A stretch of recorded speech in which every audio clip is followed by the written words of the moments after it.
नमस्कार, मैं रोज। आज से मैं आप लोगों को साजू जॉन मैथ्यू द्वारा लिखी किताब जॉर्ज मुलर एक अद्भुत प्रार्थना योद्धा पढ़कर सुनाने वाली हूँ। आज से कुछ दिनों तक आप अपने बहुमूल्य समय में से थोड़ा समय इस बुक को सुनने के लिए जरूर हटा कर रखिएगा।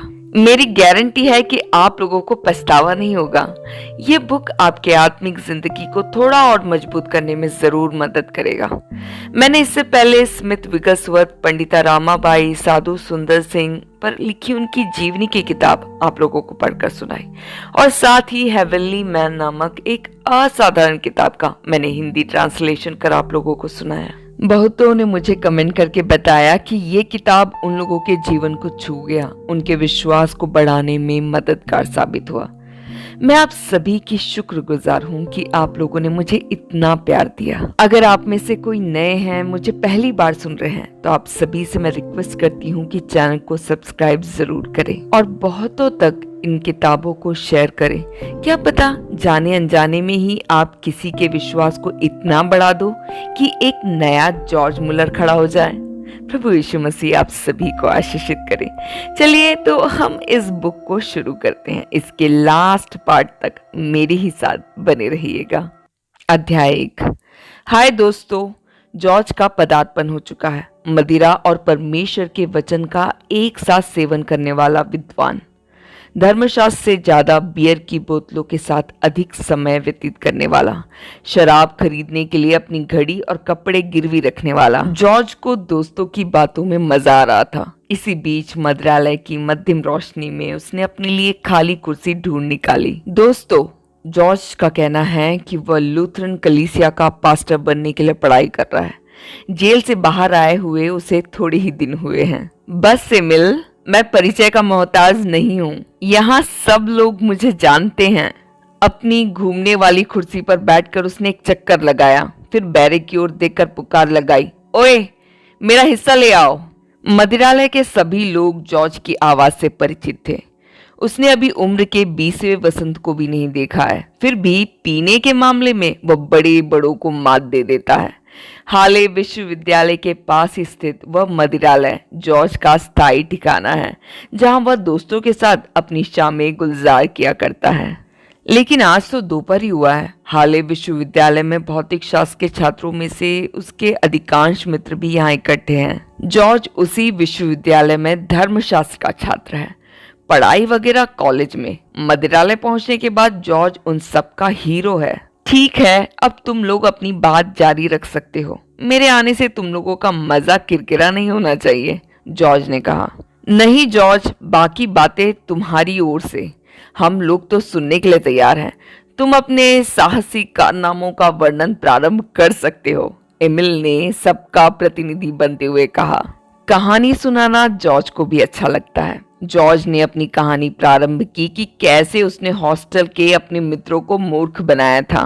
तुम लोग तो जानते हो कि कितना जेब खर्च मुझे मिलता है, उसमें मेरा खर्च पूरा नहीं होता है। उधार ले लेकर मैं परेशान हो चुका था। मेरी घड़ी, कपड़े सब गिरवी रखा हुआ था। धर्मशास्त्र के विद्यार्थी तो बेचारे बहुत सीधे होते हैं। थोड़ा थोड़ा रुपया मैंने सबसे उधार ले लिया था। इसी बीच घर में से मेरे पास मनी ऑर्डर आया, लेकिन यदि मैं उस रुपए में से सबकी उधारी चुका देता तो अगले माह बियर कैसे पीता। इसलिए मैंने एक जोरदार योजना बनाई। दोस्तों को बुलाकर मैंने उनसे कहा कि घर से पैसा आ गया है और मैं जल्द ही सबकी उधारी चुका दूंगा। मैंने उन्हें रुपया दिखा भी दिया। अब मैंने अपनी योजना पर अमल किया। मैंने रुपयों को जूतों के अंदर छुपा दिया। फिर मैंने यह कहकर रोना शुरू किया कि मेरा रुपया खो गया है। मेरा रोना सुनकर सब दौड़े चले आए। सब मिलकर मेरा रुपया खोजने लगे, लेकिन वह ऐसे कैसे मिलता। चूंकि सबने रुपया पहले ही देख लिया था, इसलिए किसी को मुझ पर शक ही नहीं हुआ। वे एक एक कर आकर मुझे सांत्वना देने लगे। जॉर्ज, तुम परेशान मत हो, मेरा रुपया मत देना, समझ लो तुमने चुका दिया। आखिर धर्मशास्त्र के विद्यार्थी है, दया कैसे नहीं करते। बेचारे जॉर्ज को अगले एक माह का खर्च भी तो चलाना है। सबने मिलकर मेरे लिए चंदा किया। इस प्रकार पूरा उधारी भी चुक गया। घर से जो पैसा आया था वो जूतों में और चंदे का पैसा जेब में। जॉर्ज अब 1 महीना आराम से बियर पी सकता है। कहो कैसी रही। दोस्तों को जॉर्ज की कहानी अच्छी लगी। उन्होंने मेज थपथपाकर अपनी खुशी का इजहार किया। जॉर्ज, अब अपनी जेल वाली कहानी भी तो सुनाओ ना, एमिल ने आग्रहपूर्वक कहा। जॉर्ज ने सोचा कि शायद कहानी सुनने के बाद मुफ्त में एक बोतल बियर मिल जाए। 4-5 वर्ष पहले की बात है। जॉर्ज ने अपनी कहानी प्रारंभ की। वूफन ब्यूटन में ब्राउन्सवेग राजाओं का जो महल था उसे होटल बना दिया गया था। मैं कुछ दिन वहां जाकर ठहर गया। क्या रासी जिंदगी थी। आखिर जब बिल आया तो मेरे हाथ पांव फूल गए। पैसे तो थे नहीं। मैंने खिड़की से कूदकर भागना चाहा, किंतु सुरक्षा कर्मियों की नजरों में पड़ गया। आखिर पुलिस आई। बिना मेरी ओर देखे वे मेरा परिचय लेने लगे। देखते भी कैसे, मैं तो सिर झुकाकर खड़ा था। नाम? उन्होंने पूछा। जॉर्ज मुलर। उम्र? 16। जन्म तारीख? 27 सितंबर 1805। जन्म स्थान? क्रोपनस्टोड, प्रशिया। यहाँ बढ़िया राजसी ठाट बाट था, है ना? हाँ, लेकिन देने के लिए पैसे नहीं है, है ना? आगे ये कहानी वह अभिनय करके बताने लगा। कहानी का अंतिम हिस्सा एमिल ने सुनाया। फिर 4 हफ्ते जेल में बिताना पड़ा। अंत में पिताजी ने पैसे देकर छुड़ाया। घर लाकर अच्छी तरह पिटाई की, है ना? वह यह कहानी कई बार सुन चुका था। वे तो एक सरकारी नौकर है, उनकी बुद्धि नहीं है, इसलिए तो उन्होंने मेरी पिटाई की। जॉर्ज का आक्रोश फट पड़ा। उसके पिताजी वास्तव में चुंगी लेने का काम करते थे। जेल से घर पहुंचने के बाद की घटनाओं का वर्णन जॉर्ज स्वयं करने लगा। उसके पहुंचने के 2 दिन बाद पिताजी घर पहुंचे थे, क्योंकि नौकरी संबंधी कार्य के लिए वह कहीं दूर गए थे। अपनी घोड़ा गाड़ी के दरवाजे को जोर से बंद करके वह घर की ओर बढ़ने लगे। जॉर्ज समझ गया कि उनका क्रोध अभी शांत नहीं हुआ है। जॉर्ज ऊपरी मंजिल की ओर जाने वाली सीढ़ी के ऊपरी हिस्से पर खड़ा था।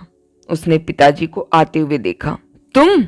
मेरी नजरों के सामने आने का दुस्साहस तुमने कैसे किया? पिताजी जोर से चीखे।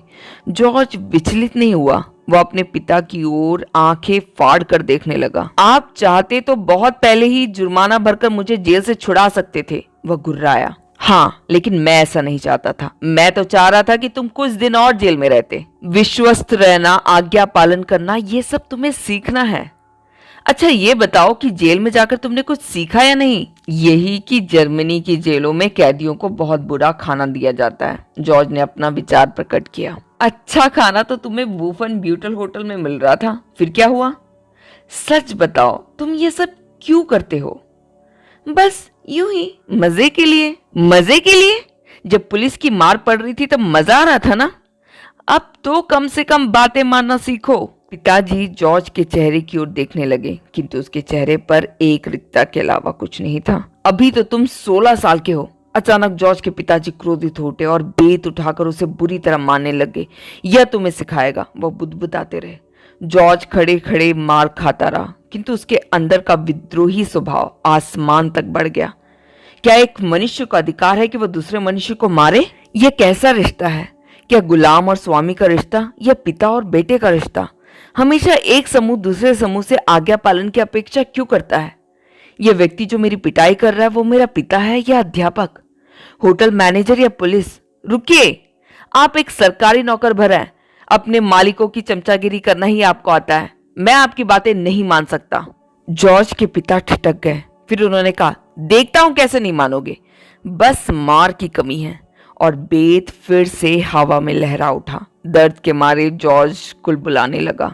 जॉर्ज को मदिरालय में पहुंचे कई घंटे हो गए थे। अब तक वह बियर की 10 बोतलें खाली कर चुका था। जॉर्ज विचारों से बाहर आया। अपने सामने जो युवक बैठा था उस पर उसने ध्यान दिया।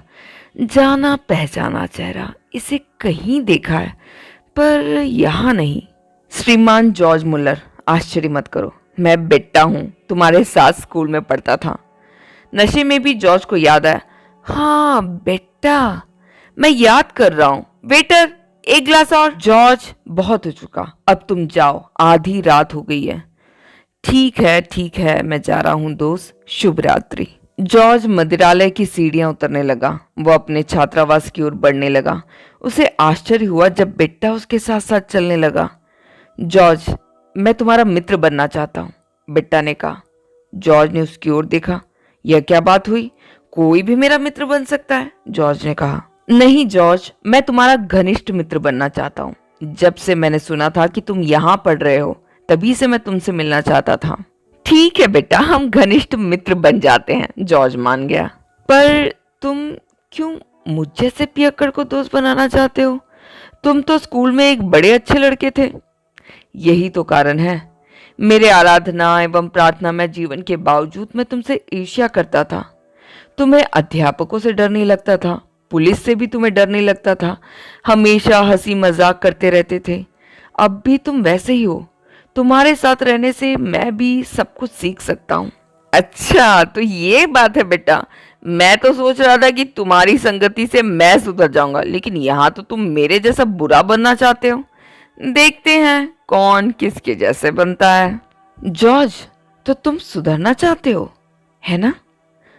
चाहता हूं बेटा। अभी तो मैं अध्ययन कर रहा हूं, लेकिन अध्ययन के बाद मैं किसी कलीसिया का पास्टर बन जाऊंगा। किंतु उससे पहले मुझे अपनी बुरी जिंदगी छोड़नी होगी। यही नहीं बात अधूरी। बेटा ने उसे अपनी बात पूरी करने के लिए उभारा। मैं इस जिंदगी से तंग आ गया हूं। मैं वास्तव में सुधरना चाहता हूं। जॉर्ज ने बेटा की ओर देखा। जॉर्ज की आंखों में सच्चाई की झलक थी।